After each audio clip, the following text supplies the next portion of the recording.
कुमार ने रिजल्ट जारी किया। बोर्ड के अध्यक्ष आनंद किशोर भी इस दौरान मौजूद रहे। 15,68,000 छात्र छात्राएं परीक्षा में शामिल हुए और इनमें से 12,79,294 परीक्षार्थी पास हुए। टॉपर लिस्ट की बात करें तो पूरे राज्य में 3 परीक्षार्थी टॉप किए हैं। टॉपर लिस्ट में शामिल हैं और इसमें 2 छात्रा 1 छात्र है। सभी को 489 अंक मिले। साक्षी, अंशु और रंजन बिहार टॉपर बने हैं। आपको ये बता दें कि छात्र आधिकारिक वेबसाइट results.biharboardonline.com पर रिजल्ट चेक कर सकते हैं।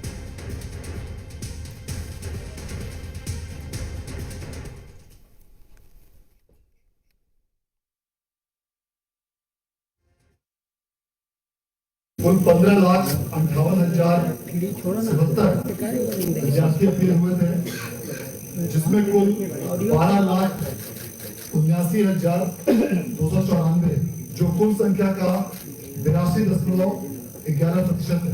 इसमें प्रथम श्रेणी में 4,70,845, द्वितीय श्रेणी में 4,84,012 और तृतीय श्रेणी में 3,07,792 विद्यार्थी उत्तीर्ण हुए।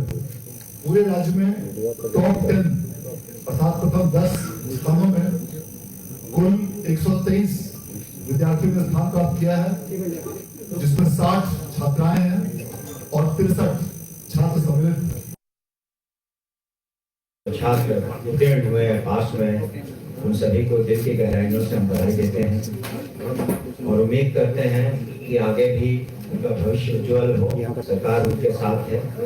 आगे भी जो कॉलेज में शिक्षा की व्यवस्था है वो भी काफ़ी अच्छी हो रही है प्रतिदिन और उनका भविष्य अच्छा हो, इसकी हम कामना करते हैं।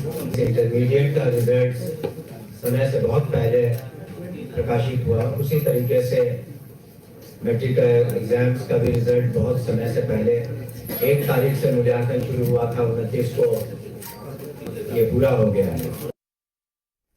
वहीं बिहार बोर्ड ने रिकॉर्ड समय में मैट्रिक का रिजल्ट जारी कर दिया है। बिहार विद्यालय परीक्षा समिति के अध्यक्ष आनंद किशोर ने कहा, खुशी की बात है कि हम लोगों ने देश में सबसे पहले मैट्रिक और इंटर का रिजल्ट जारी किया है।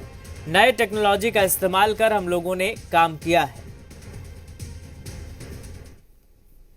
बिहार विद्यालय परीक्षा समिति ने एक बार फिर से रिकॉर्ड समय में मैट्रिकुलेशन का रिजल्ट दे दिया है। अध्यक्ष आनंद किशोर हमारे साथ है। सर, रिकॉर्ड समय में दिया गया है, अब तक इतने कम दिनों में नहीं दिया गया था। किस तरीके से इस उपलब्धि को देखते हैं? यह बहुत ही हम लोगों के लिए खुशी और गौरव का विषय है, क्योंकि बिहार बोर्ड द्वारा अब सभी मामलों में नए कंप्यूटराइज्ड प्रपत्र तैयार करते हुए कई प्रकार के ऐसे सॉफ्टवेयर विकसित किए गए हैं, जिसके माध्यम से पूरी परीक्षा व्यवस्था प्रोसेसिंग और सभी कार्यों को कंप्यूटराइज्ड रूप से किया जाता है।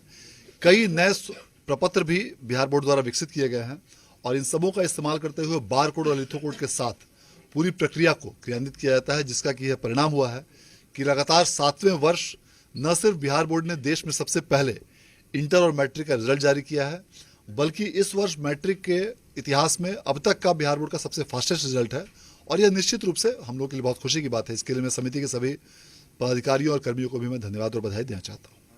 बालिकाओं का प्रदर्शन काफ़ी अच्छा रहा है, खासतौर पर अब शहर से शिफ्ट होकर ग्रामीण इलाकों के टॉपर निकलकर सामने आ रहे हैं, तो सरकार की योजनाओं का कितना फायदा हो रहा है? परीक्षाफल घोषित किया गया, इसमें यदि आप संख्या की बात करें तो कुल 82.11% स्टूडेंट्स इसमें उत्तीर्ण हुए हैं और जिसमें कि छात्राओं का अपीयरिंग संख्या जो थी वह 8,05,392 थे और स्टूडेंट्स में छात्रों की अपीयरिंग संख्या 7,52,685 थी।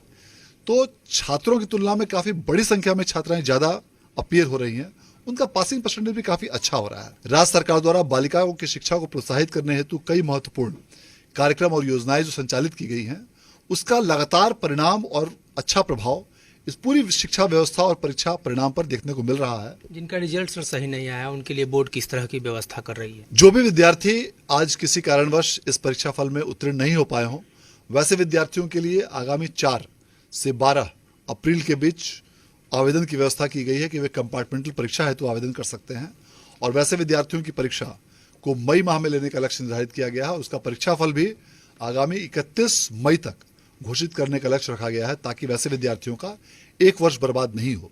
और इसके साथ ही यदि कोई स्टूडेंट यदि अपने मार्क्स से आज संतुष्ट नहीं है तो वे भी इस 4 से 12 अप्रैल की अवधि में स्क्रूटनी हेतु आवेदन कर सकते हैं। आने वाले दिनों में बोर्ड जिस तरीके से नए टेक्नोलॉजी का प्रयोग करके रिजल्ट दे रही है, उससे छात्रों को और भी काफ़ी फायदा